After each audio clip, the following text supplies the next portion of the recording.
இன்னைக்கு யாருடைய பிறந்த நாள் தெரியுமா? பிறந்த நாள்னு சொல்லக்கூடாது, அவதார நாள்.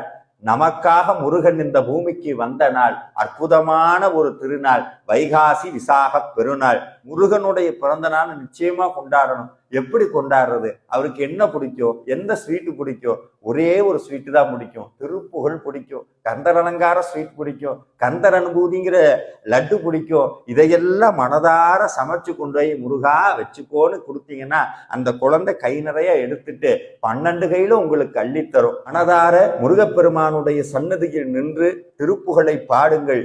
இன்று வைகாசி விசாக பெருநாள், முருகனுடைய அவதார திருநாள். மறக்காமல் முருகன் கோவிலுக்கு போய் வழிபடுங்க, வீட்டுல கொண்டாடுங்க. இனிப்பை செய்து முருகனுடைய திருப்பெயரால் தானம் செய்யுங்கள். வாழ்வாங்கு வாழ வைப்பான் அந்த வடிவேற்பெருமான். முருக அடியார்கள் அனைவருக்கும் என் அன்பார்ந்த வைகாசி விசாக பெருநாள் நல்வாழ்த்துக்கள். முருகா சரணம்.